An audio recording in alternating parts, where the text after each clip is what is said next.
الله أكبر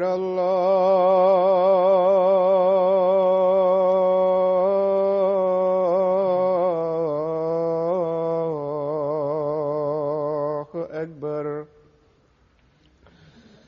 الله أكبر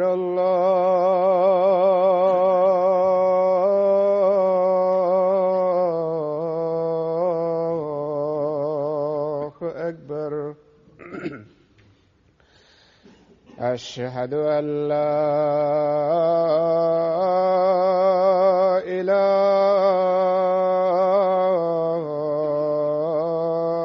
إلا الله. أشهد أن لا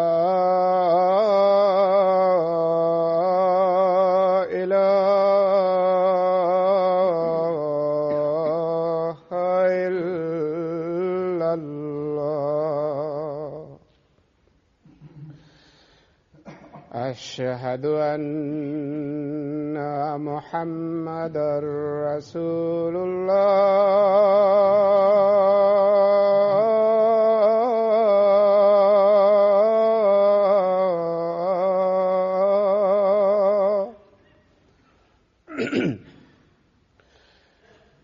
أشهد أن محمدًا رسول الله. حي على الصلاة.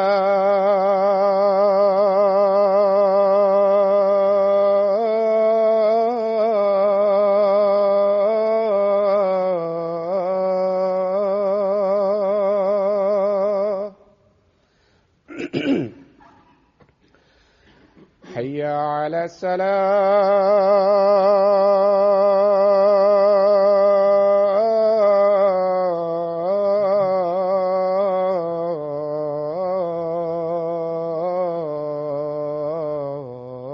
الصلاة.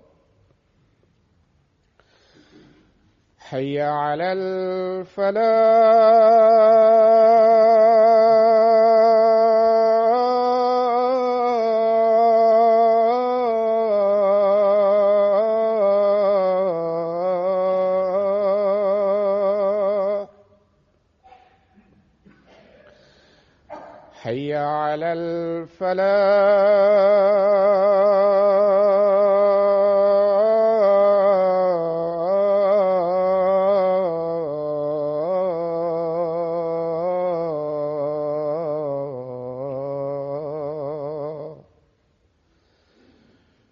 الله أكبر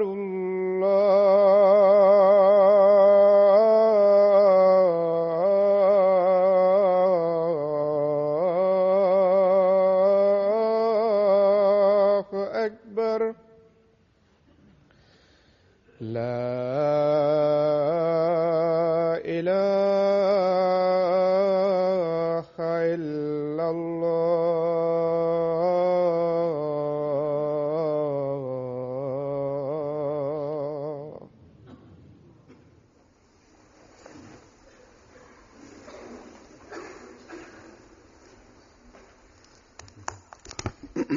السلام عليكم ورحمة الله.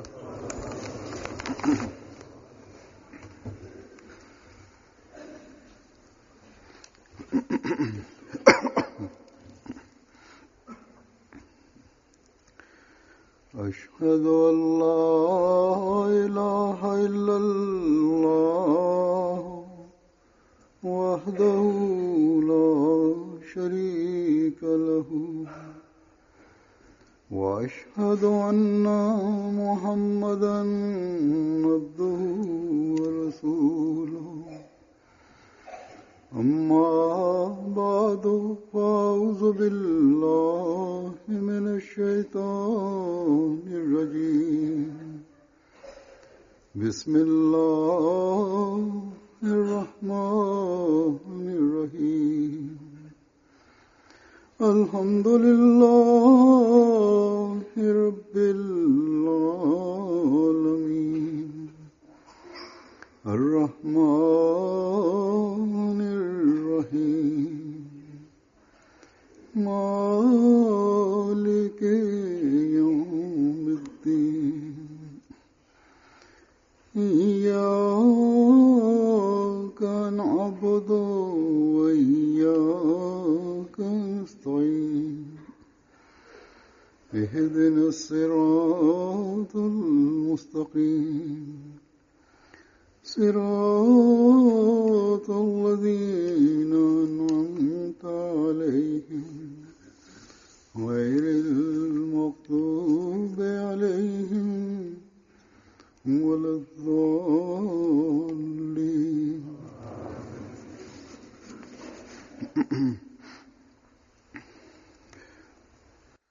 அல்லாஹு தாலா திருக்குரானில் கூறுகின்றான், யா அய்யுஹல்லஸீன ஆமனு ஸ்தஜீபு லில்லாஹி வலிர் ரசூலி இதா தஆக்கும் லிமா யுஹீக்கும்.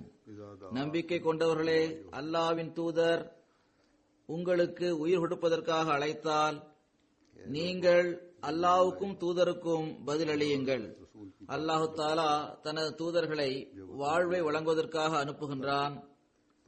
அவர்கள், அதாவது நம்பிக்கையாளர்கள் மரணித்த நிலையில் இருக்கும்போது அவர்களுக்கு வாழ்வை வழங்குவதற்காக அவர்களை அனுப்புகின்றான்.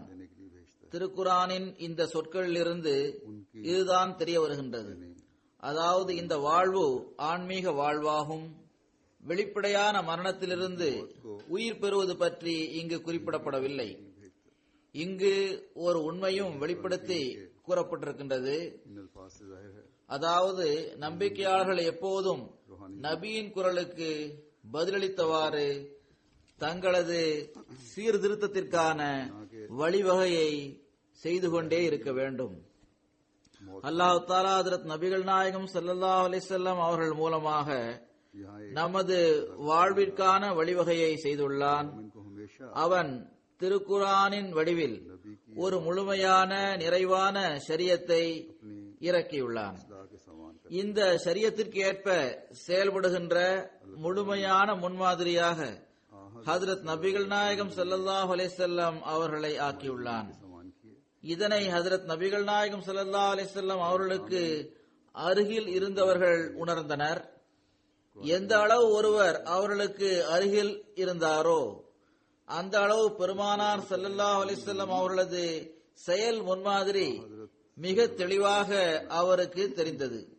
எல்லோரையும் விட அதிகமாக பெருமானார் ஸல்லல்லாஹு அலைஹி வஸல்லம் அவர்களது மனைவிமார்கள் இதற்கு சாட்சி கூறுபவர்களாக இருக்க முடியும்.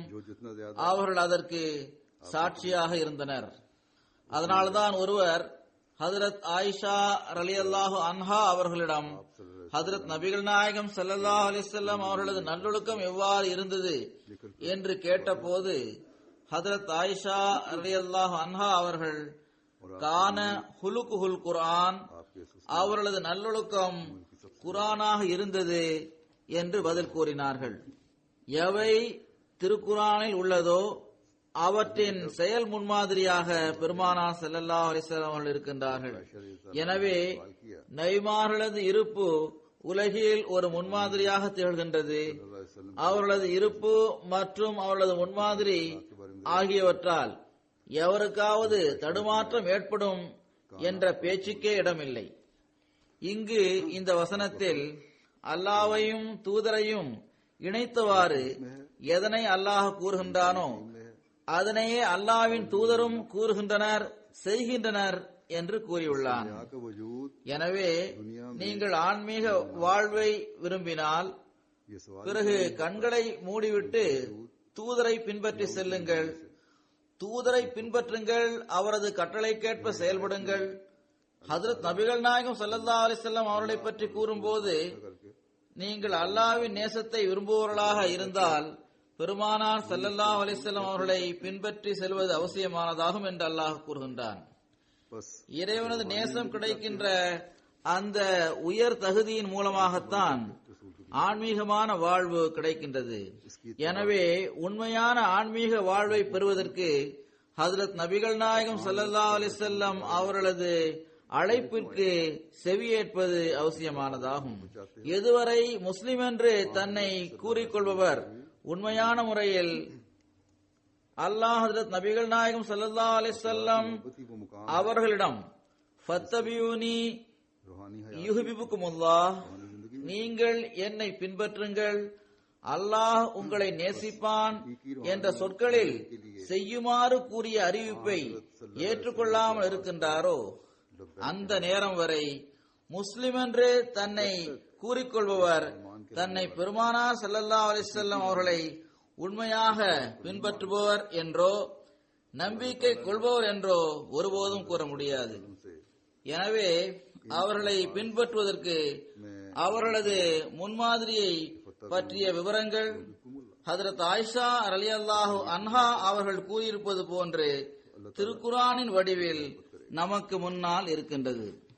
இந்த திருக்குர்ஆன் தான் எந்த ஒரு சமுதாயத்தின் மீதுள்ள பகைமையும் நீங்கள் அவர்களிடம் அநீதியுடன் நடந்து கொள்ளும்படி உங்களை பலவந்தத்திற்கு ஆளாக்கிவிட வேண்டாம் என்று கூறுகிறது. திருக்குர்ஆன் தான் எந்த காரணமுமின்றி எவரது இரத்தத்தையும் சிந்த விடாதீர்கள் என்று கூறுகின்றது. திருக்குர்ஆன் தான் படைப்பினங்களுக்கு உள்ள உரிமையை செலுத்துங்கள் என்று கூறுகிறது.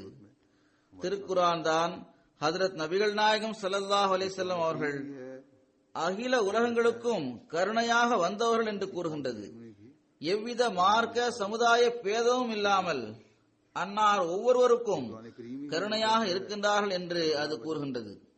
ரஹ்மானியத், அதாவது அளவற்ற அருளாளன் என்ற இறைப்பண்பு அவனது கருணை எல்லோருக்கும் பொதுவானதாக இருக்க வேண்டும் என்பதே எதிர்பார்க்கின்றது.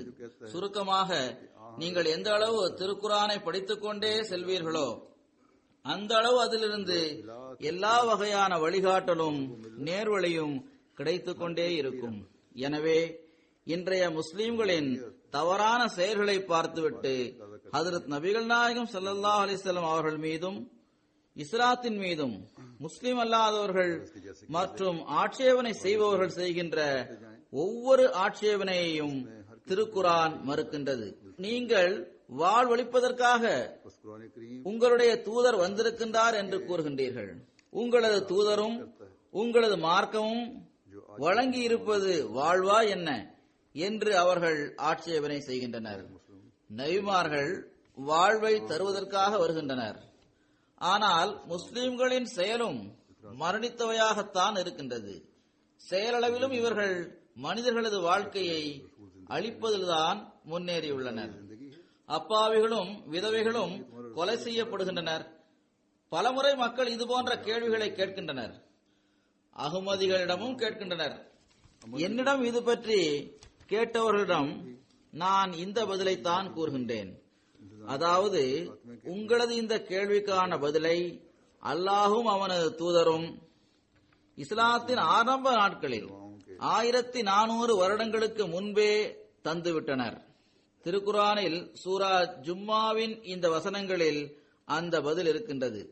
அல்லாஹ் கூறுகின்றான், ஹுவல்லதி பாஸஃபில் உம்மீன ரசூலம் மின்ஹும் யத்லு அலைஹிம் ஆயாத்திஹி வயுஸக்கீஹிம் வயுஅல்லிமுஹுமுல் கிதாப வல் ஹிக்மா வ இன் கானூ மின் கப்லு லஃபீ ஸலாலிம் முபீன் வ ஆகரீன மின்ஹும் லம்மா யல்ஹகு பிஹிம் வ ஹுவல் அஸீஸுல் ஹகீம். அவனே எழுத படிக்க தெரியாத மக்களுக்கு அவர்கள் இதற்கு முன்னர் தெளிவான வழிகேட்டில் இருந்த போதிலும் அவனது வசனங்களை ஓதி காட்டி அவர்களை தூய்மைப்படுத்தி அவர்களுக்கு வேதத்தையும் நுட்பமான அறிவையும் கற்றுக் கொடுக்கும் ஒரு மகத்தான தூதரை அவர்களிலிருந்தே அனுப்பினான். மேலும் இதுவரை அவர்களுடன் சேராத மற்றவர்களுக்கிடையிலும் அவரை அனுப்பினான். அவன் வல்லமை மிக்கவனும் நுண்ணறிவுள்ளவனும் ஆவான். எனவே இப்போது முஸ்லிம்களின் செயல் மூலம் வெளிப்படுபவை ஹஜ்ரத் நபிகள் நாயகம் ஸல்லல்லாஹு அலைஹி வஸல்லம் அவர்களது காலத்திலிருந்து அதே அறியாமையும் வழிகேடுமே ஆகும். இதை அகற்றுவதற்காகவும் உண்மையான வாழ்வை வழங்கக்கூடிய தூது செய்தியை வழங்குவதற்காகவும் அல்லாஹு தாலா ஹஜ்ரத் நபிகள் நாயகம் ஸல்லல்லாஹு அலைஹி வஸல்லம் அவர்களை அனுப்பினான். பெருமானா ஸல்லல்லாஹு அலைஹி வஸல்லம் அவர்கள் கொண்டு வந்த இந்த வாழ்வை வழங்கும் தூது செய்தியை பரப்புவதற்காக அல்லாஹ் ஹஜ்ரத் வாக்களிக்கப்பட்ட மஸீஹ் அலைஹிஸ்ஸலாம் அவர்களை அனுப்பியுள்ளான். பிறகு ஹஜ்ரத் வாக்களிக்கப்பட்ட மஸீஹ் அலைஹிஸ்ஸலாம் அவர்களிடம் பையத்தில் இணைந்து அஹ்மதியா முஸ்லிம் ஜமாத் இந்த தூது செய்தியை அனைவருக்கும் எட்ட வைக்கின்றது. இதை எட்ட வைப்பது அதன் பொறுப்பாகும். இவ்வாறு பெருமானார் ஸல்லல்லாஹு அலைஹி வஸல்லம் அவர்கள் இத்தகைய நிலைமைகளை பற்றியும் இந்த மக்களை பற்றியும் இந்த ஆலிம்களை பற்றியும் ஏற்கனவே தெளிவாக எடுத்துக் கூறியுள்ளார்கள். இன்றைய நாட்களில் இத்தகைய செயல்களை செய்கின்ற ஆலயங்கள் தொடர்பாக அவர்கள் வானத்தின் கீழ் மிக கெட்ட படைப்பினங்களாக திகழ்வார்கள். இந்த ஆலயங்கள் குழப்பங்களின் உறைவிடமாக ஆகிவிடுவர். அந்த காலத்தில் அல்லாஹ்விடமிருந்து வாக்களிக்கப்பட்ட மஸீஹ் இறங்குவார். அவர் வாழ்வை வழங்கக்கூடியவராக இருப்பார் என்று பெருமானார் ஸல்லல்லாஹு அலைஹி வஸல்லம் அவர்கள் கூறியிருக்கின்றார்கள். நாம் பார்க்கின்றோம், நான் வாழ்வை வழங்க வந்துள்ளேன் என்று ஹஜ்ரத் வாக்களிக்கப்பட்ட மஸீஹ் அலைஹிஸ்ஸலாம் அவர்கள் வாதம் செய்தார்கள். அவரை ஏற்றுக்கொள்பவர்கள் இந்த வாழ்வை பெற்றனர். எனவே இந்த தூதர் வாழ்வை வழங்குபவரா என்ற இந்த ஆட்சேபனை முடிவுக்கு வந்துவிட்டது. ஏனென்றால் அல்லாஹும் பெருமானார் ஸல்லல்லாஹு அலைஹி வஸல்லம் அவர்களும் முதலிலேயே இதை பற்றி கூறிவிட்டார்கள். அதாவது இத்தகைய நிலைமைகள் உருவாகும். இந்த தூது செய்தி வாழ்வை வழங்கக்கூடியதுதான், வாழ்வை வழங்கக்கூடியதாகவே இருக்கும். இந்த தூதரும் வாழ்வை வழங்கக்கூடியவர் ஆவார். எப்போதும் கியாமத் வரை அவர்கள் வாழ்வை வழங்குவோராகத்தான் இருப்பார்கள். ஆனால் அவர்களது போதனைகளின்படி செயல்பட வேண்டியவர்கள் அவர்களை பின்பற்றுவோர்களாக இருக்க மாட்டார்கள். அத்தகைய நிலைமை ஏற்படும் போது பெருமானார் ஸல்லல்லாஹு அலைஹி வஸல்லம் அவர்களை முழுமையாக பின்பற்றிய நிலையில் அல்லாஹு தஆலா வாக்களிக்கப்பட்ட மஸீஹை அனுப்புவான். ஹஜ்ரத் வாக்களிக்கப்பட்ட மஸீஹ் அலைஹிஸ்ஸலாம் அவர்கள் ஓரிடத்தில் இவ்வாறு கூறுகின்றார்கள், வஆகரீன மின்ஹும் லம்மா யல்ஹகு பிஹிம் என்ற வசனத்தின் பொருள் இதுவாகும். முழுமையான வழிகேட்டிற்கு பிறகு நேர்வழியையும் நுட்பமான அறிவையும் பெறுபவர்களாகவும் ஹஜ்ரத் நபிகள் நாயகம் ஸல்லல்லாஹு அலைஹி வஸல்லம் அவர்களது அற்புதங்களையும் அருள்களையும் பார்க்கக்கூடியவர்கள் இரு பிரிவினர்கள் மட்டுமே ஆவர். முதலாமவர் ஹஜ்ரத் நபிகள் நாயகம் ஸல்லல்லாஹு அலைஹி வஸல்லம் அவர்களது சஹாபாக்கள் ஆவர். ஹஜ்ரத் நபிகள் நாயகம் ஸல்லல்லாஹு அலைஹி வஸல்லம் அவர்களது தோற்றத்திற்கு முன்னால் இவர்கள் கார் இருளில் ஆழ்ந்திருந்தனர். இதற்கு பிறகு இறைவனின் அருளால் இவர்கள் நபியின் காலத்தை பெற்றனர். அற்புதங்களை தங்களது கண்களால் கண்டனர். முன்னறிவிப்புகள் நிறைவேறியதை கண்டனர். நிச்சய உறுதி அவர்களிடம் எத்தகைய மாற்றத்தை ஏற்படுத்தியது என்றால் அவர்கள் ஒரே ஆன்மா போன்று ஆகிவிட்டனர். இரண்டாவது பிரிவினர் மேலே குறிப்பிட்டுள்ள வசனத்திற்கேற்ப சஹாபாக்களுக்கு ஒப்பானவர்களாக உள்ளனர். அவர்கள் வாக்களிக்கப்பட்ட மஸீஹுடன் இருக்கும் பிரிவினர் ஆவர். இந்த பிரிவினரும் சஹாபாக்களை போன்று ஹஜ்ரத் நபிகள் நாயகம் ஸல்லல்லாஹு அலைஹி வஸல்லம் அவர்களது அற்புதங்களை பார்க்கக்கூடியவர்களாக இருக்கின்றனர். இருள் மற்றும் வழிகேட்டிற்கு பிறகு நேர்வழியை பெறக்கூடியவர்களாக இவர்கள் உள்ளனர். ஆகரீன மின்ஹும் என்ற வசனத்தில் இப்பிரிவினருக்கு மின்ஹும் அதாவது அவர்களிலிருந்து என்ற செல்வத்திலிருந்து அதாவது சஹாபாக்களுக்கு ஒப்பானவர்களாக ஆகுகின்ற அருட்கொடையில் இருந்தும் பங்கு வழங்கப்பட்டிருக்கின்றது. இது இந்த விஷயத்தை தான் சுட்டிக்காட்டுகின்றது. அதாவது எவ்வாறு சஹாபாக்கள் ரலியல்லாஹு அன்ஹும் பெருமானார் ஸல்லல்லாஹு அலைஹி வஸல்லம் அவர்களின் அற்புதங்களை கண்டனரோ, முன்னறிவிப்புகள் நிறைவேறுவதை கண்டனரோ, அவ்வாறே அவர்களும் அவற்றை காண்பர். இடைப்பட்ட காலத்திற்கு இந்த அருட்கொடையில் இருந்து முழுமையான முறையில் பங்கு கிடைக்காது. எனவே இந்த காலத்தில் அவ்வாறே நடந்துள்ளது. 1300 வருடங்களுக்கு பிறகு மீண்டும் ஹஜ்ரத் நபிகள் நாயகம் ஸல்லல்லாஹு அலைஹி வஸல்லம் அவர்களது அற்புதங்களின் வாசல் திறந்துவிட்டது. மக்கள் இதனை தங்களது கண்களால் கண்டுள்ளனர். தொடர்ந்து அவர்கள் கூறுகின்றார்கள், பிளேக் நோய் பரவுவதையும் ஹஜ் செய்ய தடை விதிக்கப்படுவதையும் எல்லோரும் தங்களது கண்களால் பார்த்து விட்டனர். நாட்டில் ரயில் வண்டி தயாராகி இருப்பது, ஒட்டகங்கள் கைவிடப்படுவது ஆகிய இவை அனைத்துமே ஹஜ்ரத் நபிகள் நாயகம் ஸல்லல்லாஹு அலைஹி வஸல்லம் அவர்களது அற்புதங்களாகும்.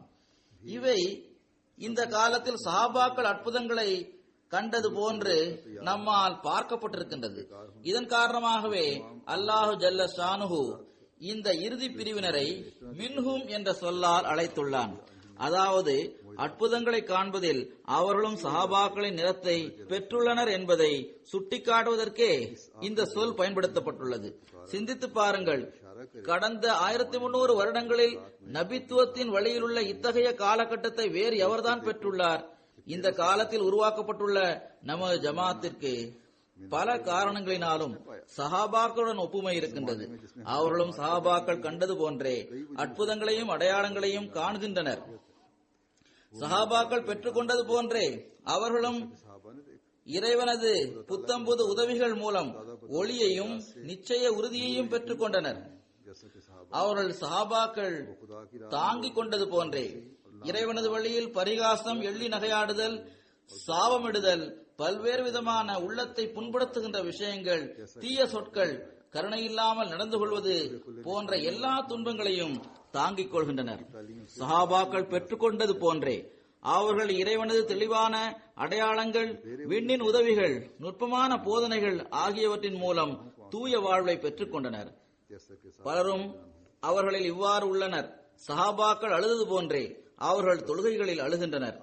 தமது சஜதா செய்யும் இடங்களை கண்ணீரால் நனைத்து விடுகின்றனர். எனவே நான் உலகிற்கு வாழ்வை வழங்க வந்துள்ளேன் என்ற அவர்களது வாதம் மிகவும் மகிமையுடன் நிறைவேறிக் கொண்டிருக்கின்றது. ஹஜ்ரத் நபிகள் நாயகம் ஸல்லல்லாஹு அலைஹி வஸல்லம் அவர்களை பின்பற்றியவாறு அல்லாஹு தஆலா அவர்கள் மூலமாகவும் உலகிற்கு வாழ்வை வழங்குகின்றான். இறைவனது வசனங்களை புரிவது அவர்கள் மூலமாகவே சாத்தியமானதாகும். அதுவன்றி அது சாத்தியமே இல்லை. திருக்குரானின் ஞானங்களையும் உண்மைகளையும் கூறுவது அவர்களது பணியேயாகும். மக்களுக்கு ஆன்மீக வாழ்வு அவர்கள் மூலமாகத்தான் கிடைத்துக் கொண்டிருக்கின்றது, கிடைத்துக் கொண்டிருக்கும். 1400 வருடங்களுக்கு பிறகு ஹஜ்ரத் நபிகள் நாயகம் ஸல்லல்லாஹு அலைஹி வஸல்லம் அவர்களை முழுமையாக பின்பற்றுவது மற்றும் அவர்கள் மீது நேசம் வைத்தவாறு அதில் தம்மை மாய்த்து கொண்டவாறு முழுமையான செயல் முன்மாதிரியை அன்னாரே காட்டினார்கள். இந்த செயலளவிலான நல்லொழுக்க வாழ்வை வழங்குகின்ற அருள்கள் இன்றும் நீடித்துக் கொண்டிருக்கின்றது. ஆனால் இஸ்லாத்தின் மீது ஆட்சேபனை செய்யக்கூடியவர் இதன் பக்கம் பார்ப்பதே இல்லை. அதே சமயத்தில் முஸ்லிம்களின் தவறான செயல்களை பார்க்கும்போது அதை தேவைக்கு அதிகமாக இவர்கள் பிரச்சாரம் செய்கின்றனர், பரப்புகின்றனர் என்று தெரிய வருகிறது. ஆட்சேபனையின் அம்புகள் எய்தப்படுகின்றன. கடந்த சில நாட்களுக்கு முன் எனக்கு ஒருவர் இவ்வாறு எழுதியுள்ளார். அதாவது, ஒரு படித்த கிறிஸ்துவரிடம் இஸ்லாத்தின் அழகிய போதனை பற்றி பேசிக் கொண்டிருந்தேன். தொடர்ந்து நீடித்து வருகின்ற கிலாபத்தின் அமைப்பு மற்றும் ஜமாத் உலகில் என்ன தொண்டுகளை செய்து வருகின்றது என்பதை பற்றி நான் அவருக்கு கூறினேன். அதற்கு அவர், இதை மீடியாவிற்கு நீங்கள் ஏன் தெரிவிப்பதில்லை? உலகிற்கு இது பற்றி ஏன் தெரிய வருவதில்லை? பத்திரிகைகளில் இதை பற்றிய செய்தி ஏன் வருவதில்லை என்று கேட்டார். அதற்கு அவரது நண்பர், நாங்கள் மக்களுக்கு இதை பற்றி கூறுகின்றோம், தப்லீக் செய்கின்றோம். இப்போது லட்சக்கணக்கில், கோடிக்கணக்கில் லீஃப்லெட்ஸ் வழங்கப்படுகிறது, பேருந்துகளில் போஸ்டர்ஸ் ஒட்டப்படுகின்றது. இவ்வாறு பல்வேறு நிகழ்ச்சிகளை நடத்துகின்றோம், செய்திகளையும் கொடுப்பதற்கு முயற்சி செய்கின்றோம். ஆனால் மீடியா எந்த அளவு எதிர்மறையான செய்திகளுக்கு கவரேஜ் தருகின்றதோ அதே அளவு இந்த செய்திகளுக்கு கவரேஜ் தருவதில்லை என்று கூறினார்.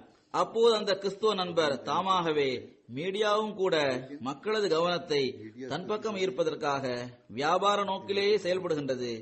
விறுவிறுப்பான செய்திகளை மட்டுமே அது வெளியிடுகின்றது, ஒலிபரப்புகின்றது. ஏனென்றால் மக்கள் அதை பார்க்க வேண்டும், கேட்க வேண்டும் என அது விரும்புகின்றது. முஸ்லிம்களுக்கு எதிரான செய்திகளின் பக்கம் இன்று மக்களது கவனம் அதிகமாக திரும்பி இருப்பதால் முஸ்லிம்களுக்கு எதிரான செய்திகளை ஒலிபரப்புவதிலேயே அவை வேகத்தை காட்டுகின்றன. மீடியாவில் உள்ளவர்கள் நீதியுடன் நடந்து கொள்வதில்லை என்று கூறினார். அவர்கள் உண்மைகளில் இருந்தும் முகம் திருப்பி செல்கின்றனர் என்று கூறினார். எவ்வாறு இருப்பினும் இது இவர்களது பணியாகும். ஆனால் சிலர் இப்படியும் இருக்கின்றனர். அவர்கள் நமக்கு சாதகமாக ஓரளவாவது பேச ஆரம்பித்திருக்கின்றனர், மக்களிடம் கூற ஆரம்பித்திருக்கின்றனர். கடந்த சில நாட்களுக்கு முன் நான் ஏற்கனவே குறிப்பிட்டிருந்தபடி பிபிசியின் பிரதிநிதியுடன் எனது இன்டர்வியூ இருந்தது. மிகவும் நீளமான இன்டர்வியூ ஆகும். இதன் சில பகுதிகளை இவர்கள் தங்களது டாக்குமெண்ட்ரியில் கேட்பித்தனர். பிபிசி ஏசியாவில் நேற்று ஒரு தடவை அது காட்டப்பட்டுள்ளது. மற்ற ஏதாவது ஒரு வேர்ல்டு சர்வீஸிலும் ஒருவேளை சனிக்கிழமை இதனை கேட்க வைப்பார்கள். இதை காட்ட முடியாது, ஏனென்றால் இது ரேடியோ சர்வீஸ் ஆகும். இதில் நான் கூறிய இந்த விஷயங்களையும் இவர்கள் சேர்த்துள்ளார்கள். அதாவது ஜமாத் வழங்குகின்ற அழகிய போதனைகள் இஸ்லாத்தின் அழகிய போதனைகளே ஆகும். இதன் காரணமாகவே லட்சக்கணக்கான எண்ணிக்கையில் மக்கள் ஒவ்வொரு வருடமும் ஜமாத்தில் இணைகின்றனர். நான் கூறிய விஷயங்களை முழுமையாக அவர்கள் ஒலிபரப்பவில்லை என்றாலும் போதுமான அளவு இடையிடையே நான் கூறிய விஷயங்களை மக்களுக்கு கேட்க வைத்துள்ளனர். இந்த ஜமாத்தில் இணைகின்றவர்கள் இஸ்லாத்தின் உண்மையான போதனைகள் அவர்களுக்கு தெரிந்ததன் காரணமாகவே ஜமாத்தில் இணைகின்றனர். இஸ்லாத்தின் இந்த வாழ்வை வழங்குகின்ற தூது செய்தியை கேட்டு அவர்கள் இதன் பக்கம் கவனம் செலுத்துகின்றனர் என்று நான் கூறினேன். எனவே இஸ்லாத்தின் போதனையிலும் பெருமானார் ஸல்லல்லாஹு அலைஹி வஸல்லம் அவர்களது முன்மாதிரியிலும் எந்த குறைபாடும் இல்லை. மாறாக அது ஒரு முழுமையான நிறைவான முன்மாதிரியாகவும் போதனையாகவும் இருக்கின்றது. மோசமான நிலை இருக்கின்றதென்றால் அது இந்த ஆலிம்களிடமும் இந்த மக்களிடமும் தான் இருக்கின்றது. இந்த ஆலிம்கள் இந்த மக்களை தவறாக வழிநடத்துகின்றனர். அந்த மக்கள் தவறான வழியை மேற்கொண்டவாறு இந்த ஆலிம்களுக்கு பின்னால் செல்கின்றனர். எல்லா நபிமார்களும் வாதம் செய்திருப்பது போன்றே நபிமார்கள் வாழ்வை வழங்கக்கூடியவர்களாக இல்லாமல் இருந்தால் இறைவனது இருப்பின் மீதுள்ள நம்பிக்கையே இல்லாமல் ஆகிவிடும். மரணித்து போன அந்த மதங்கள் இப்போது வாதம் மட்டுமே செய்கின்றன. அவற்றில் வாழ்வை வழங்கக்கூடிய எந்த விஷயமும் இல்லை. இதன் காரணமாகவே மக்கள் இந்த மதங்களை கைவிட்டு விட்டனர். இந்த மதங்களுடன் சடங்கு ரீதியிலான ஒரு தொடர்பு மட்டுமே இவர்களுக்கு இருக்கின்றது. ஆனால் ஈமான் நிலைமை அவரிடம் இல்லை. இது முஸ்லிம்கள் மீது அல்லாஹ் செய்துள்ள பேருபகாரமாகும். அதாவது அவன் இந்த காலத்திலும் தனது தூதரை அனுப்பி தனது போதனையை புதுப்பித்து நம் முன்னால் அதை எடுத்து வைத்துள்ளான். அதன் மூலம் நாம் ஆன்மீக வாழ்வை பெற்றுக் கொண்டே செல்ல வேண்டும். அல்லாஹ்விடமிருந்து அனுப்பப்படுபவர் அல்லாஹ்விடமிருந்து இந்த வாக்குறுதியை பெற்று வருகின்றார். அதாவது எந்த சமுதாயம் அவருடன் இணைந்து உண்மையான முறையில் அவரை பின்பற்றி செல்லுமோ அந்த சமுதாயம் அவரை வெற்றி பெற வைக்கும். அதற்கு ஆன்மீக வாழ்வு வழங்கப்படும். மற்றவைகள் தோல்வி தழுவி இழிவிற்கும் அவமானத்திற்கும் ஆளாகிவிடும். ஹஜ்ரத் மஸீஹ் மவ்ஊத் அலைஹிஸ்ஸலாம் அவர்களுடனும் அல்லாஹ்வின் இந்த வாக்குறுதியே இருக்கின்றது. அதாவது அவர்களே வெற்றி பெறுவார்கள். அவர்களை ஏற்றுக்கொண்டவர்கள் முன்னேறிக் கொண்டே செல்வர் இன்ஷா அல்லாஹு தஆலா. இஸ்லாத்தின் கிலாஃபத்தின் அமைப்பு அவர்களுக்கு பிறகு அவர்களது பணியை தொடர்ந்து நீடிக்கும்படி செய்வதற்காக இருந்து கொண்டே இருக்கும். வேறு எந்த அமைப்பாவது இதற்கு எதிராக எழுந்தால் அது தோல்வியை தழுவும். கிலாஃபத் அல்லாஹ்விடமிருந்து வழங்கப்படும் அருட்கொடையாகும். அதை பிறரிடமிருந்து பறித்து நாம் பெற முடியாது. அநீதி இழைத்து அதை பெற முடியாது. அப்பாவி மக்களை உயிருடன் புதைத்துவிட்டு அதை பெற்றுக்கொள்ள முடியாது. அநியாயமான முறையில் கொலை செய்தவாறு இந்த அமைப்பை அபகரித்துக் கொள்ள முடியாது. இது வாழ்வை வழங்குவதற்கான வழியாகும், வாழ்வை அளிப்பதற்கான வழி அல்ல. இது இறைவனது ஆதரவும் உதவியும் இல்லாமல் நடக்கவே முடியாது. எனவே பிறரிடமிருந்து பறித்து பெறப்படுகின்ற எந்த ஒரு அமைப்பும் இறைவனது ஆற்றலை பெற்றதாக இருக்க முடியாது. ஒருபோதும் அவ்வாறு இருந்ததும் கிடையாது. இந்த விஷயத்தையும் இங்கு நினைவில் வைக்க வேண்டும். இறைவனால் அனுப்பப்பட்டவரை ஏற்றுக்கொள்பவர்கள், வாழ்வை பெறுபவர்கள், வாழ்வை பிறருக்கு வழங்குபவர்கள் ஆகியோருக்கு தியாகங்களும் செய்ய வேண்டியது வரும். இறைவனால் அனுப்பப்பட்டவருடன் சார்ந்திருப்பவர் எல்லா விதமான தியாகங்களுக்கும் தயாராகி விடுகின்றனர். ஏனென்றால் அவர்களது தியாகங்கள் வீணாகிவிடாது என்று அவர்களுக்கு தெரியும். அவர்களுக்கு தியாகங்களின் முக்கியத்துவம் பற்றி தெரியும். இதனால் அவர்கள் இந்த வெளிப்படையான வாழ்க்கையை தமது ஆன்மீக வாழ்விற்காக தியாகம் செய்து விடுகின்றனர். ஹஜ்ரத் மஸீஹ் மவ்ஊத் அலைஹிஸ்ஸலாம் அவர்களின் காலத்திலும் அத்தகைய மக்கள் இருந்தனர்.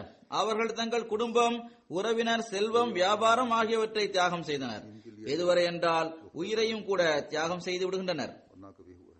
அவர்களை ஏற்றுக்கொண்டவர்களுக்கு அவர்களது உணர்வுகள், உறவினர்கள், செல்வம் ஆகியவற்றை தியாகம் செய்ய வேண்டியது வந்தது.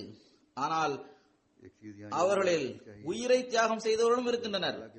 இவற்றை எல்லாம் தியாகம் செய்தவர்களும் உள்ளனர். ஆனால் அவர்கள் தமது ஆன்மீக வாழ்வின் மீது மரணம் வர விடவே இல்லை.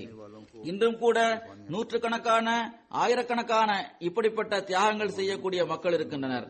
இவர்கள் தங்கள் உணர்வுகளையும், செல்வத்தையும், உறவுகளையும் தியாகம் செய்துள்ளனர். இந்த எல்லா தியாகங்களையும் அவர்கள் மகிழ்ச்சியுடன் செய்கின்றனர். சில இடங்களில் உயிரையும் தியாகம் செய்கின்றனர். இப்படிப்பட்ட சிலர் உள்ளனர். அவர்கள் அகமதியத்தை ஏற்றுக்கொள்கின்றனர், இஸ்லாத்தின் வாழ்வை வழங்கும் தூது செய்தியை ஏற்றுக்கொள்கின்றனர். அத்துடன் அவர்களது துன்பங்கள் மற்றும் துயரங்களின் காலகட்டம் ஆரம்பமாகிவிடுகின்றது. ஆனால் அவர்கள் அதை பற்றி கவலைப்படுவதில்லை. ஆன்மீக வாழ்விற்கு வெளிப்படையான வாழ்வை விட முன்னுரிமை வழங்குகின்றனர். ஹஜ்ரத் மஸீஹ் மவ்ஊத் அலைஹிஸ்ஸலாம் அவர்கள் கூறியிருப்பது போன்றே பல துன்பங்களையும் இவர்கள் கடந்து வருகின்றனர். ஆனால் அவர்கள் அதை பொருட்படுத்துவதே இல்லை. அவர்கள் பல விதத்திலும் துன்பத்திற்கு ஆளாகின்றனர். அத்தகைய சோதனைகளை அவர்கள் கடந்து வந்திருக்கின்ற அந்த சம்பவங்கள் ஏராளமாக உள்ளன. அகமதியத்தின் வரலாற்றில் இப்படிப்பட்ட எண்ணற்ற உதாரணங்கள் காண கிடக்கின்றன. அப்படிப்பட்ட ஒரு சில உதாரணங்களை நான் எடுத்து கூறுவேன்.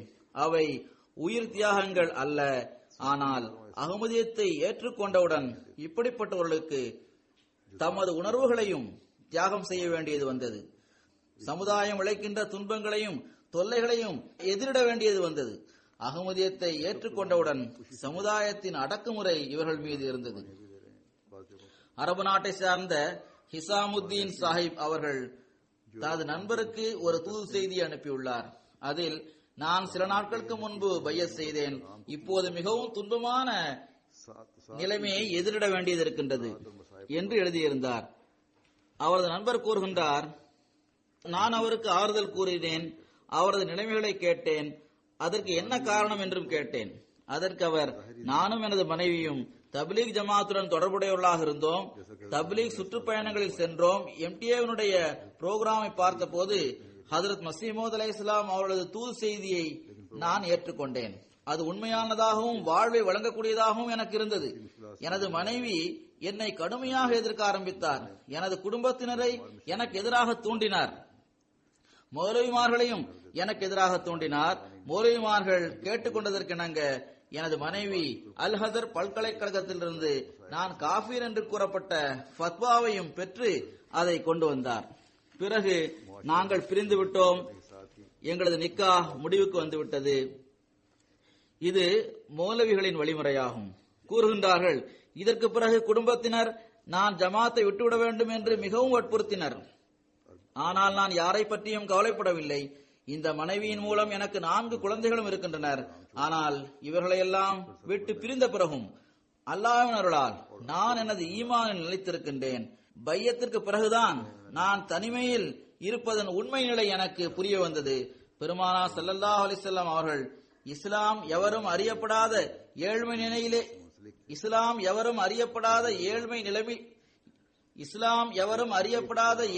நிலையிலேயே ஆரம்பமானது.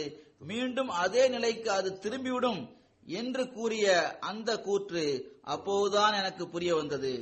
எனக்கு எவராலும் அறியப்படாமல் தனிமையில் இருப்பவர்களுக்கு வாழ்த்துக்கள் கூற வேண்டும் என்று தோன்றியது. அவ்வாறு தனிமையில் இருப்பவர்களுக்கு எனது வாழ்த்துக்கள் என்று எழுதியுள்ளார். கூறுகின்றார், அல்லாஹ் தானே முன்வந்து எனக்கு அடைக்கலம் தந்துள்ளான்.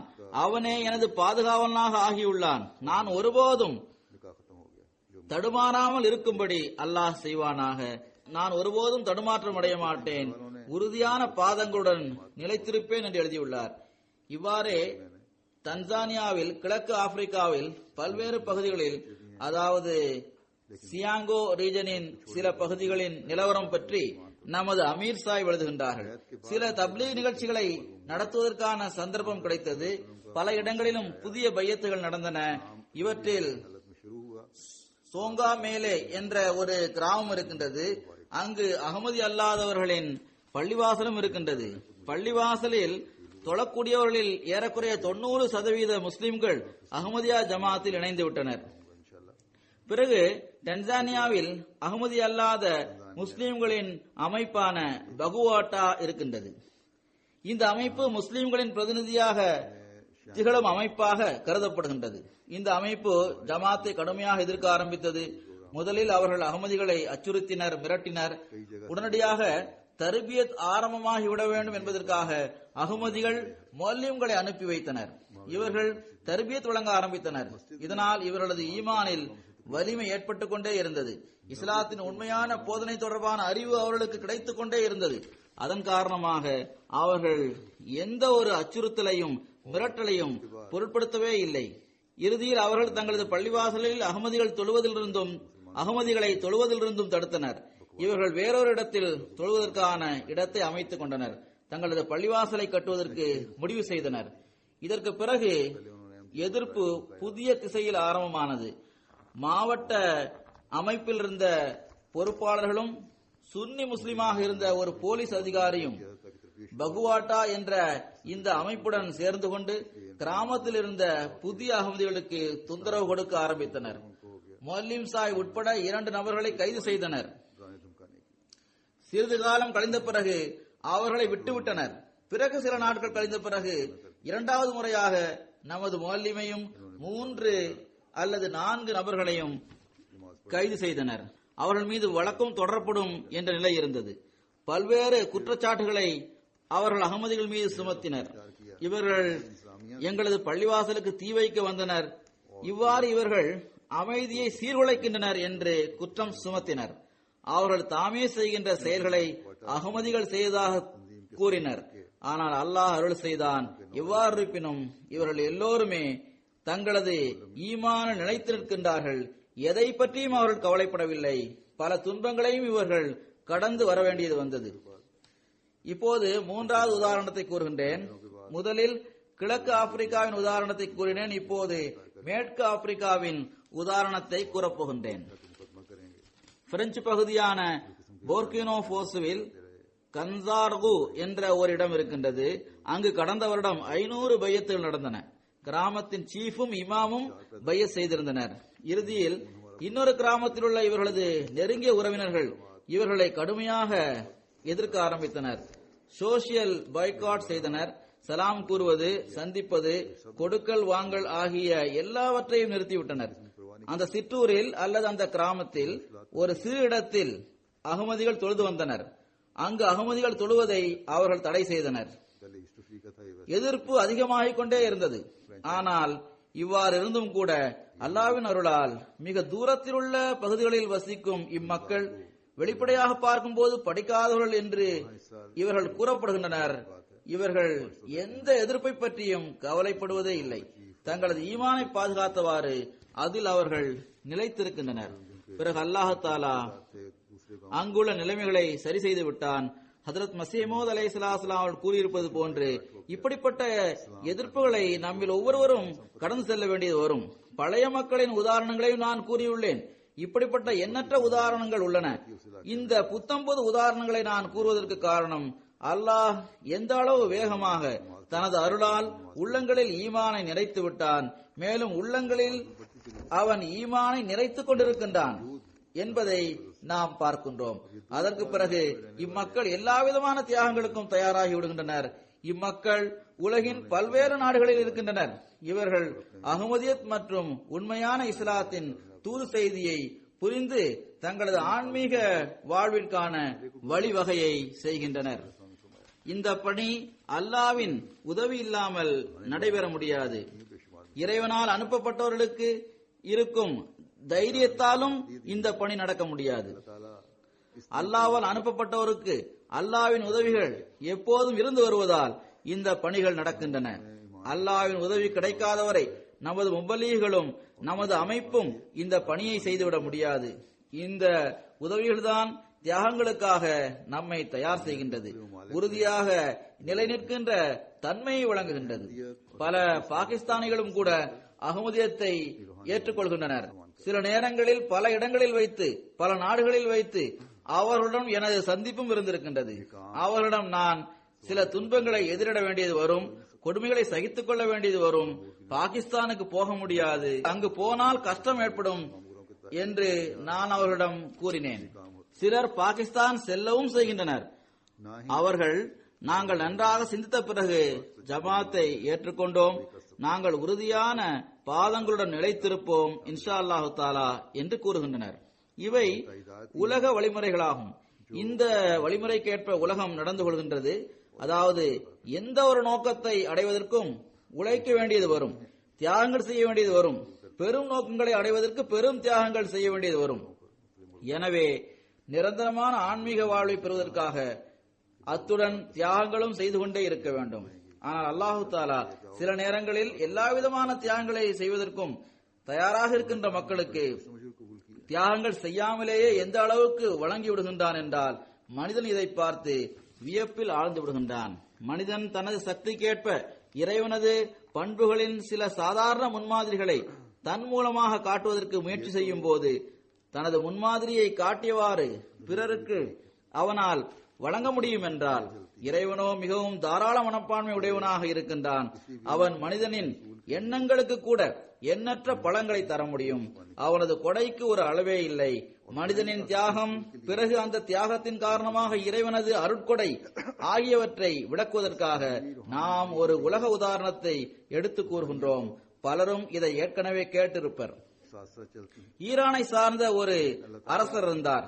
அவர் தனது ஒரு அமைச்சருடன் ஒரு விவசாயியை கடந்து சென்றார். அவர் ஒரு மரத்தை நட்டுக் கொண்டிருந்தார்.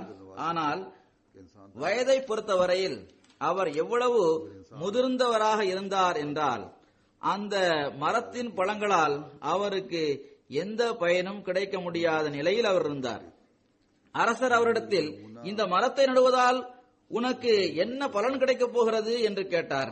அதற்கு அந்த விவசாயி, எனக்கு முன் இருந்தவர்கள் இந்த மரத்தை நட்டனர், தியாகங்கள் செய்தனர், அதன் பழங்களை நாம் உண்கின்றோம். எனவே நாம் இப்போது மரங்களை நடும்போது இதன் பழங்களை வருங்கால தலைமுறை சாப்பிடுவர் என்று கூறினார். அரசரின் இந்த நடைமுறை இருந்து வந்தது. அதாவது எவராவது அரசருக்கு பிடித்தமான விஷயத்தை கூறினால் அரசர் ஜிஹ் என்று கூறுவார். அதன் மூலம் அமைச்சருக்கு இவருக்கு பரிசு வழங்குங்கள் என்பதை சைகையாக அவர் தெரிவித்தார். விவசாயியின் இந்த விஷயத்தை கேட்டு அரசர் மகிழ்ந்தார், ஜிஹ் என்று கூறினார். அமைச்சர் அவருக்கு பொற்காசுகளின் ஒரு பையை வழங்கினார். அந்த பையை வாங்கியதும் விவசாயி, இந்த மரத்தை நடுகின்ற சமயத்திலேயே இது பழத்தை தந்துவிட்டது என்று கூறினார். அவர் கூறிய இந்த விஷயம் அரசருக்கு பிடித்திருந்தது. அவர் ஜிஹ் என்று கூறினார். அமைச்சர் மீண்டும் இன்னொரு பொற்காசுகளின் பையை அவருக்கு கொடுத்தார். இதை பார்த்துவிட்டு அந்த விவசாயி, மரம் பல நாட்களுக்கு பிறகுதான் தயாராகின்றது, அதற்கு பிறகு வருடத்திற்கு ஒரு முறைதான் அது பழங்களை தரும், ஆனால் எனது மரமோ அதை நடுகின்ற போதே எனக்கு இருமுறை பழங்களை தந்துவிட்டது என்று கூறினார். இதை கேட்ட அரசர் மீண்டும் ஜிஹ் என்று கூறினார். மேலும் இந்த இடத்தை விட்டு சென்று விடுவோம், இல்லை என்றால் இந்த கிழவன் நம்மிடம் உள்ளதை கொள்ளையடித்து விடுவான் என்று கூறினார். இதுவே உலக அரசர்களின் நிலைமையாகும்.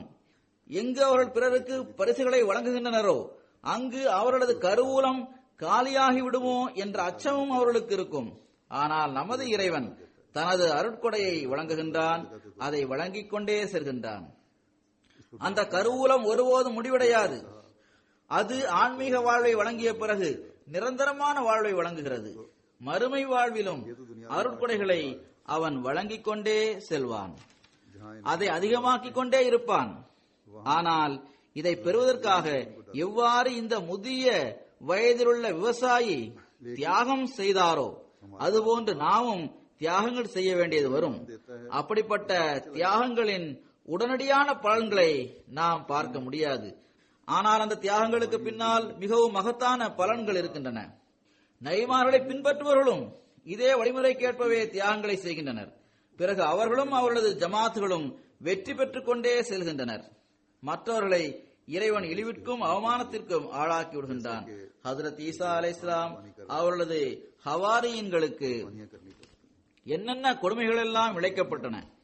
ஏறக்குறைய 3 நூற்றாண்டுகள் வரை அவர்கள் மீது கடுமையான கொடுமைகள் இழைக்கப்பட்டன. ஆனால் அவர்கள் பொறுமையுடன் அவர்கள் மீது இழைக்கப்பட்ட கொடுமைகளை சகித்துக் கொண்டனர், தியாகங்கள் செய்து கொண்டே சென்றனர்.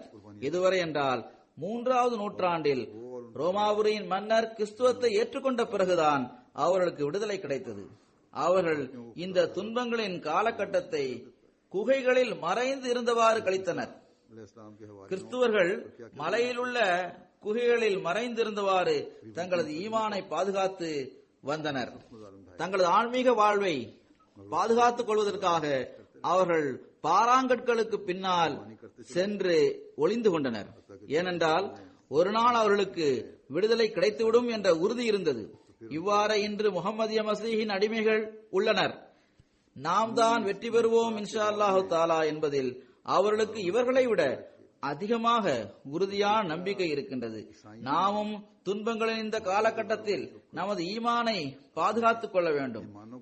எந்த வாழ்வுக்கான தண்ணீரை ஹஜ்ரத் மஸீஹ் மவ்ஊத் அலைஹிஸ்ஸலாம் அவர்கள் நம்மை குடிக்குமாறு செய்தார்களோ அதிலிருந்து நாம் அருள்களை பெற்றுக்கொண்டே செல்ல வேண்டும். கிறிஸ்துவர்களோ பாறாங்கற்களுக்கு பின்னால் ஒளிந்தவாறு தங்களது ஈமானை பாதுகாத்துக் கொண்டனர், தியாகங்கள் செய்தனர்.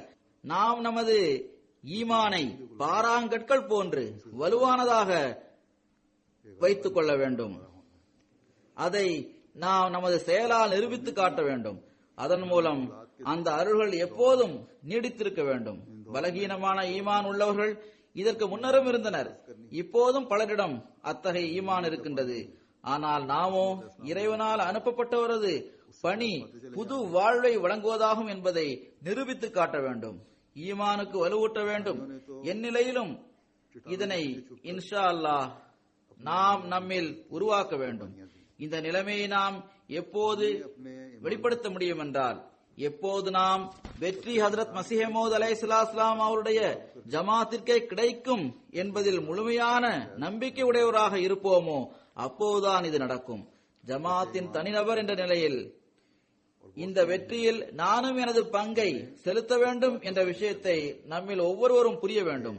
மேலும் உலகின் ரட்சிப்பு என் மூலமாக நடக்க இருக்கின்றது என்று உறுதி கொள்ள வேண்டும். இதற்காக நான் எனது பங்கை செலுத்த வேண்டும். எல்லா துன்பங்களும் இருந்தும் கூட நான் எனது வாழ்விற்கான வழிவகையையும் செய்ய வேண்டும், உலகின் வாழ்விற்கான வழிவகையையும் செய்ய வேண்டும். ஏனென்றால் உலகிற்கு வாழ்வை வழங்குவதற்கு இதுவன்றி வேறு எந்த வழியும் இல்லை. ஹஜ்ரத் மஸீஹ் மவ்ஊத் அலைஹிஸ்ஸலாம் அவர்கள் தனக்கு கிடைக்க இருக்கின்ற வெற்றிகள் பற்றி பல இடங்களில் கூறியுள்ளார்கள். ஓரிடத்தில் அவர்கள் இவ்வாறு கூறுகின்றார்கள்: மக்களே, இது விண்ணையும் மண்ணையும் படைத்த அந்த இறைவனின் முன்னறிவிப்பாகும். அவன் தனது இந்த ஜமாத்தை எல்லா நாடுகளிலும் பரவும்படி செய்து விடுவான். அல்லாஹ்வின் அருளால் அவ்வாறே இது பரவி கொண்டிருக்கின்றது. ஆதாரங்கள் மூலமாகவும் தெளிவுகள் மூலமாகவும் எல்லோர் மீதும் அதற்கு வெற்றியை வழங்குவான். அந்த நாட்கள் வரவிருக்கின்றன. இன்னும் சொல்வதென்றால் அவை மிக அருகில் இருக்கின்றன. அப்போது உலகில் இந்த ஒரு மார்க்கம் மட்டுமே கண்ணியத்துடன் நினைவு கூறப்படும். அல்லாஹ் இந்த இயக்கத்திற்கு மிகவும் உயர்நிலையில் உள்ள தனது வழக்கத்திற்கு மாற்றமான அதிகமான பரக்கத்துகளை வழங்குவான். இதை அளிப்பதற்காக கவலை அடைந்து கொண்டிருக்கும் ஒவ்வொருவரையும் அவன் தோல்வி அடைய செய்வான். இந்த வெற்றி எப்போதும் இருக்கும். எதுவரை என்றால் கியாமத் வந்துவிடும். இப்போது அவர்கள் என்னை பரிகாசம் செய்கின்றனர் என்றால் இந்த பரிகாசத்தினால் அவர்கள் என்ன இழப்பை ஏற்படுத்த முடியும்? எந்த ஒரு நபியும் பரிகாசம் செய்யப்படாமல் இருந்ததில்லை. எனவே கண்டிப்பாக வாக்களிக்கப்பட்ட மஸீஹுடனும் பரிகாசமாக நடந்து கொள்ளப்படும். அல்லாஹு தஆலா கூறுகின்றான்: யா ஹஸ்ரத்தன் அலல் இபாதி மா யஅதீஹிம் மிர் ரசூலின் இல்லா கானூ பிஹி யஸ்தஹ்ஸியூன். ஒவ்வொரு நபியுடனும் பரிகாசமாக நடந்து கொள்ளப்படுவது இறைவனது ஒரு அடையாளமாகும். ஆனால் எந்த மனிதர் எல்லா மக்களுக்கு முன்பாகவும் அகமதி அல்லாதவர்கள் ஹஜ்ரத் ஈசா அலைஹிஸ்ஸலாம் வானத்திலிருந்து இறங்குவார் என்ற கொள்கையை உடையவராக இருக்கின்றனர். ஹஜ்ரத் மஸீஹ் மவ்ஊத் அலைஹிஸ்ஸலாம் அவர்கள் கூறுகின்றார்கள்: ஆனால் எந்த மனிதர் எல்லா மக்களுக்கு முன்பாகவும் வானத்திலிருந்து இறங்கி வந்து மலக்குகளும் அவருடன் இருக்கும் போது அவரை யார்தான் பரிகாசம் செய்வார்? இந்த ஆதாரத்திலிருந்தும் வானத்திலிருந்தும் வாக்களிக்கப்பட்ட மஸீஹ் இறங்குவார் என்பது ஒரு பொய்யான எண்ணம் என்பதை அறிவுள்ளவர் புரிந்து கொள்வர். நினைவிற்கொள்ளுங்கள், எவரும் வானத்திலிருந்து வரமாட்டார். இப்போது உயிருடன் உள்ள நமது எல்லா எதிரிகளும் மரணமடைந்து விடுவர். அவர்களில் ஒருவர் கூட மரியமின் மகன் ஈசா வானத்திலிருந்து இறங்கி வருவதை ஒருபோதும் பார்க்க மாட்டார். பிறகு எஞ்சியிருக்கின்ற அவர்களது சந்ததிகளும் மரணித்து விடுவர். அவர்கள் எந்த ஒரு மனிதரும் மரியமின் மகன் ஈசா வானத்திலிருந்து இறங்கி வருவதை பார்க்க மாட்டார். பிறகு சந்ததிகளின் சந்ததிகள் மரணித்து விடுவர். அவர்களும் மரியமின் மகன் ஈசா வானத்திலிருந்து இறங்குவதை பார்க்க மாட்டார்கள். அப்போது அல்லாஹ் அவரது உள்ளத்தில் அச்சத்தை ஏற்படுத்துவான். சிறுவை வெற்றியின் காலமும் கடந்து சென்று விட்டது. உலகம் வேறு நேரத்தில் வந்து விட்டது. ஆனால் மரியமின் மகனான ஈசா இதுவரை வானத்திலிருந்து இறங்கவில்லை என்பதை அறிந்ததும் அறிவுள்ள சான்றோர்கள் இந்த கொள்கையை கைவிட்டு விடுவர். இன்றிலிருந்து 3 நூற்றாண்டுகள் நிறைவடைந்திருக்காது. ஈசாவுக்காக காத்திருக்கின்ற முஸ்லிம்களும் கிறிஸ்துவர்களும் கடுமையான அவநம்பிக்கை அடைந்து தப்பெண்ணம் கொண்டவாறு இந்த பொய்யான கொள்கையை கைவிட்டு விடுவர். உலகில் ஒரே மார்க்கம் தான் இருக்கும், ஒரே தலைவர் தான் இருப்பார். நான் விதை விதைக்கவே வந்தேன், எனது கைகளால் அந்த விதை நடப்பட்டு விட்டது. அது இப்போது வளரும், பூக்களை தரும். யாரும் அதை தடுத்து நிறுத்த முடியாது. இன்று நான் கடிதங்களை பார்த்துக் கொண்டிருந்தேன். அதில் ஒரு செய்தி இருந்தது. ஓரிடத்தில் நமது சகோதரர்கள் லீஃப்லெட்ஸ் வழங்கிக் கொண்டிருந்தனர். ஜெர்மனியில் நடந்த சம்பவமாக இருக்கலாம், அல்லது வேறு ஐரோப்பிய நாடுகளில் நடந்த சம்பவமாக இருக்கலாம். எந்த இடம் என்று சரியாக நினைவில் இல்லை. ஒரு இடத்தில் நமது சகோதரர்கள் லீஃப்லெட்ஸ் விநியோகம் செய்து கொண்டிருந்தனர். ஈசா மசீஹ் வந்துவிட்டார் என்பதே அந்த பிரசுரத்தின் தலைப்பாகும். அப்போது 2 நபர்கள் வீட்டிற்கு வெளியில் அமர்ந்து பேசிக் கொண்டிருந்தனர். அவர்கள் கூறினர், நாங்கள் இப்போது இந்த விஷயம் பற்றி தான் டிஸ்கஸ் செய்து கொண்டிருந்தோம். அதாவது ஈசா வரவேண்டியது இருந்தால் இதுவரை வானத்திலிருந்து ஏன் இறங்கி வரவில்லை?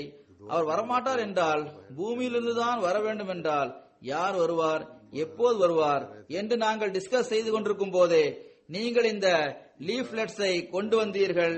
அதில் ஈசா அலை இஸ்லாம் வந்துவிட்டார், வாக்களிக்கப்பட்ட மசீஹ் அலை இஸ்லாம் வந்துவிட்டார் என்று எழுதப்பட்டிருந்தது. உங்களது நிகழ்ச்சிக்கும் கண்காட்சிக்கும் வருமாறு அழைப்பு விடுக்கின்ற உங்களது அழைப்பிதழும் கிடைத்து விட்டது. நாங்கள் கண்டிப்பாக வருவோம் என்று அவர்கள் கூறினர். அல்லாஹு தாலா புது புது வழிகளை திறந்து தருகின்றான். மக்களது உள்ளங்களில் அவனே இந்த விஷயங்களை போடுகின்றான். இந்த விஷயங்களை சிந்தனை செய்யுங்கள். நாம் பூக்கின்ற பழங்களை தருகின்ற அந்த மரத்தின் பகுதியாக இருக்கும்படி அல்லாஹ் செய்வானாக. நமது ஈமான் வலுவானதாக இருக்கட்டுமாக. நமது ஈமான் வலுவான பாறாங்கல் போன்று நிலைத்திருக்கக்கூடியதாக.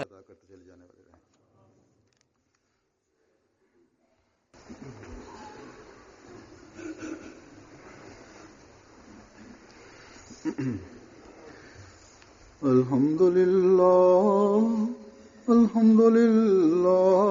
nahmaduhu wa nasta'inuhu wa nastaghfiruhu wa nu'minu bihi wa natawakkalu alayhi wa na'udhu billahi min shururi anfusina wa min sayyiati a'malina.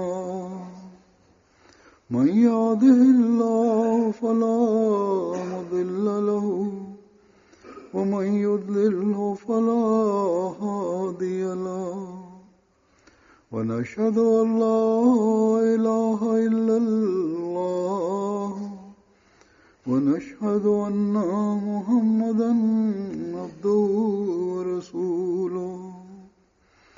عباد الله رحمكم الله إن الله يأمر بالعدل والإحسان وإيتاء ذي القربى وينهى عن الفحشاء والمنكر والبغي يعظكم لعلكم تذكرون. اذكروا الله يذكركم وادعوه يستجب لكم ولذكر الله